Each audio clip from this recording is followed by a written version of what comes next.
Miss B here. And I'm Glennie D. And welcome to Five for Design, where you learn STEM skills in just 5 minutes a day. I can't believe it's already week 5. Yes, I it is week 5. And so far we've looked at dots, so target points, our lines, squares, circles, and then last week we looked at triangles. It was a bit strange last week. So this week we're going to... All good now. It's all good now, isn't it? So this week, Glennie D and I have decided to combine all those 5 elements together in some fun activities. Yep. And then on Friday, for Friday's fun challenge, you might need something more than a pencil and paper. Collage? So we're thinking glue, scissors, you've got it covered. And maybe some coloured pencils. But we'll let you know and we'll make sure we put everything in the description. So are you ready to get started with this week's activities? Yeah, I'm really excited. I can't wait. We had a question from a teacher, and is it okay that her students use an A4 book with ruled lines? And how do you feel about that? Great. So any type of paper, even a serviette at home, is great. Okay. He draws on serviettes all the time. Newspaper. Anything At I can get. restaurants. Okay, guys. Have a great week. We can't wait to get started. Great. Let's get started. Okay. Cool.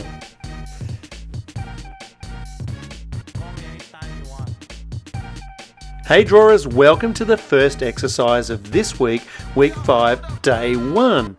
We are creating a background that we'll use on Friday to paste all of our drawings down onto it. It's going to look amazing. Looks like the tartan warm-up we did a few weeks ago, but this is using the whole page. Are you ready? 2 aiming marks in our top corners. We're drawing a border. So lovely long lines and don't stop. No rulers, we're training that beautiful arm to draw these lovely freehand lines. So we're going down. Try not to turn your page, try to actually draw down. How did you go? A wobble there. Let's call them wonderful wobbles because those wobbly lines are going to lead us to beautiful straight lines one day. We're making some marks on the border and they're going to be 1 finger space apart. So keep going all the way down there with lots of marks. Let's draw the first few lines all together to check you're not drawing too fast or too slow. Here's where the first line will be. I'll count go 1,000 stop. That's about how long it should take you to draw a line. Here's the flag. On your mark, get set.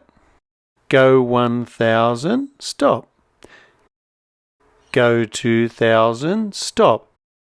Go 3,000, stop. Is your hand touching the paper as you draw along the line? Good. Also check that your lines stay horizontal as you're working your way down. Place some finger space marks across the top as well. Let's draw together. Pencil on the first mark. Ready?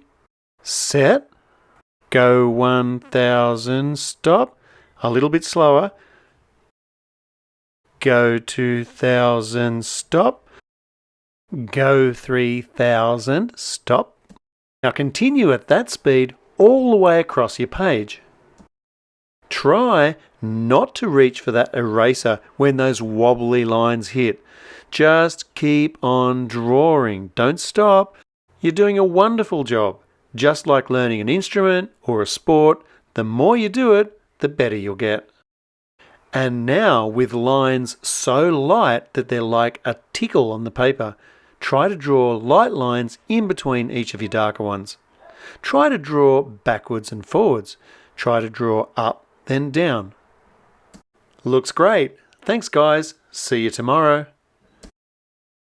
Hi, welcome to day 2. We're drawing circles and then creating some objects out of those.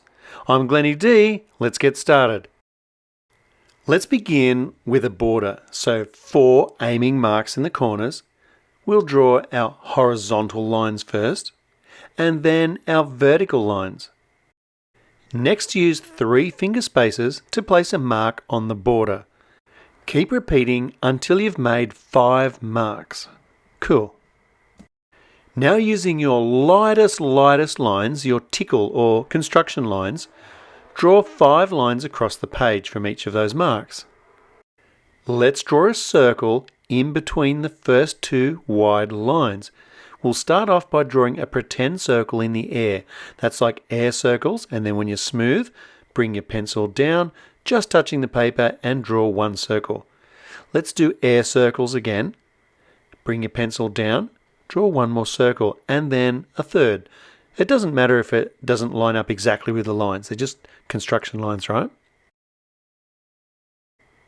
Let's draw a pie chart in the first circle. So from the center, draw some lines outwards. This pie chart shows 3 equal sectors. How shall we hold on to this sizzling hot fry pan? A timber or wooden handle is good because it doesn't conduct heat, feels much cooler. So we've got some bacon and eggs sizzling away. What can you draw into your fry pan? A nice firm line around the outside of your drawing is called a cutting line. Here's the robot R2-D2. We'll start by dividing this circle in half. So follow your aiming marks and then drop those lines down. Probably stop at the line underneath. We don't need to go any further. Now I'm going to erase, I don't normally erase, but it's going to look a lot better if I erase that line. And from each side you can see I'm drawing an arm. That's the left, and from there we'll come out and down. Good. Now the head, we're drawing a line near the bottom and near the top. We're drawing a rectangle with a round lens in it, and there's a smaller one off to the right. Cool. Now we'll add a few design details, and we'll draw our cutting line around the outside. I also draw the cutting line underneath where the head is, because that tells you that the head probably turns around. Hey, find these 2 lines now, and we'll be drawing 3 more circles. Try to keep your circles light if you can.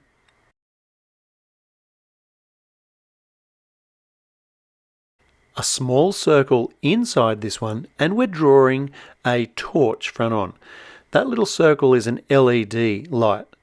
And above it, we're going to draw a second LED, and below it, a third. Now we're going to have lots more LEDs, so let's go across to the right and draw 1 more. This is going to be a super bright torch. And let's infill the gaps with 4 more LEDs. With some practice, you'll get much better at spacing them evenly around a circle.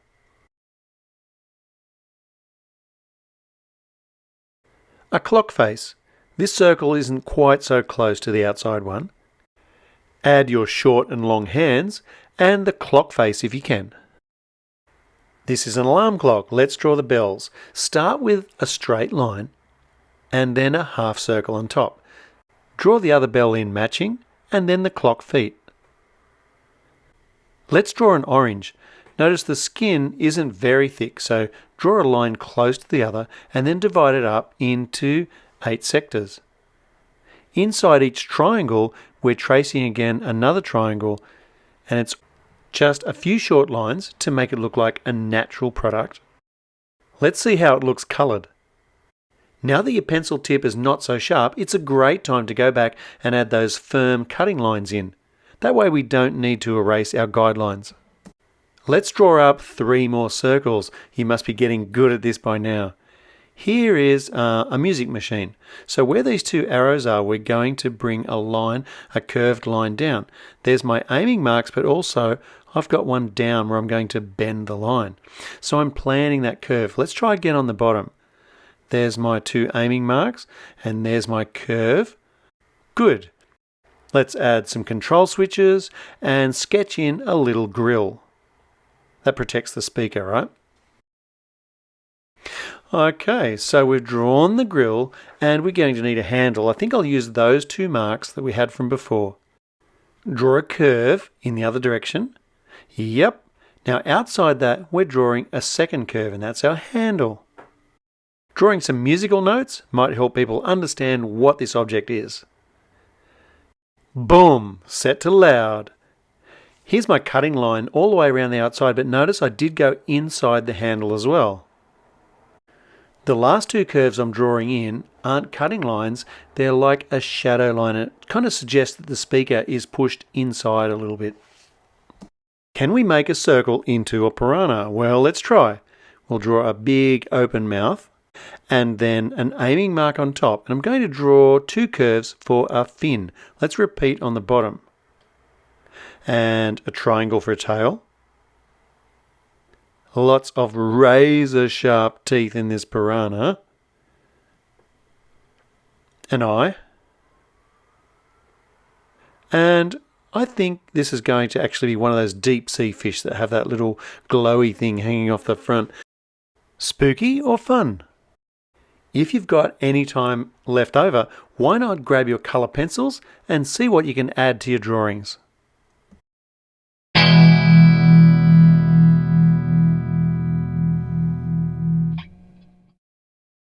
Today we're adding and subtracting shapes. Thanks for joining in. This is day 3. Let's begin by drawing a border on our page. Now use 3-finger spacing to place a mark on your border. Continue that until you have 5 marks. Draw your horizontal lines across, keep them as light as you can. And now we draw our first square.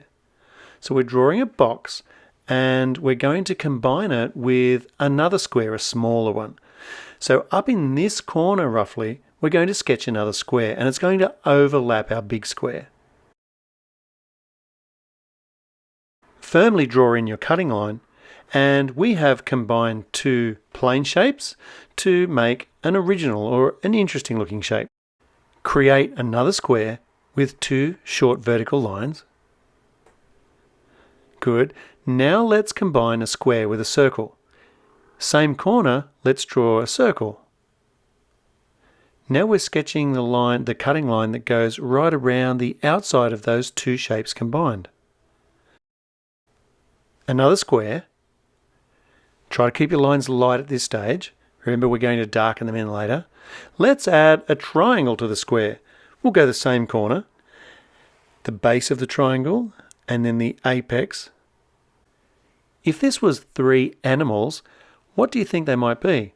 I could guess the first one maybe a sheep, the middle one a poodle, and maybe a dog for the last one. There's a little eye. I'm going to colour those in and let's move on. Okay, new square. So we're using the next 2 lines to create a square, and this time we'll be subtracting one shape from the other. Let's start with a square and take away a smaller square. Let's draw our small square on a lean or on an angle.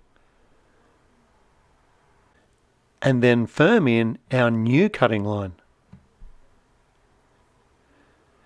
Let's start with another square and we'll subtract a circle. So any size circle really. Up in that corner, let's draw a circle and that gives us like a bite, a circle bite shape out of that square. That's what we're left with. Cool, so let's try again. A triangle, anywhere you like, draw a triangle overlapping the square. I'm drawing the apex at the top and the base of the triangle at the bottom. Can you spot the little piece of the square, the original square that's still there? In that corner. So the triangle isn't covering that, so we'll firm that one in as well. We're only subtracting what was covered by the triangle. And on the last line, let's try something else. We'll combine 3 shapes together. Designers add and subtract shapes just like you when they're designing new products. Let's add 3 circles together and see what we come up with. A little shading underneath helps me imagine them as spheres. Welcome to day 4. Let's do something a little bit different today. You're doing so well, I thought we'd try a Mr. Squiggle. Start off by placing a line halfway down your page, and the same on the other side, and draw a horizontal line across. Same from top to bottom. 2 aiming marks. Let's draw a nice confident line. Pop that line in there. Great. For those that don't know about Mr. Squiggle, he was a puppet. Many years ago, people would send in squiggles and he would turn them into amazing drawings using nothing but the pencil stuck on his nose. Every day, Mr. Squiggle would arrive in a rocket from where he lived on the moon. Start with a random squiggle that uses things like circles, lines, triangles, squares, and then try to imagine something that you could draw based around those shapes. The funny thing about Mr. Squiggle was that when he'd finished the drawing, Miss Jane, his assistant, would turn the drawings upside down and there'd be a finished drawing. What do you see if you imagine looking at this drawing upside down? Now it's your turn. Start with your squiggles. Don't think too much about it. Choose from maybe just 2 of the shapes or lines that we've been using and fill each of the quarters. So go ahead and draw some shapes or lines into those. Just randomly place them. You could try overlapping 2 shapes. Does it make it easier or harder for you? The main aim is to have some fun and enjoy drawing, but it also helps to get your creative cogs turning. Thanks everyone, I'll see you tomorrow for the Fun Challenge. I'm Glennie D, bye for now.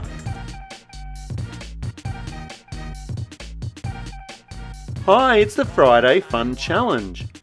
Take the grid that we drew on Monday, it makes an excellent background to present all of the work that we've been doing this week. So cut them out and arrange them in a collage of totally your design and it will absolutely pop. I'm really proud of the hard work that you're all doing. Thanks so much. I will see you next week for more 5 for Design. I'm Glennie D. Bye for now.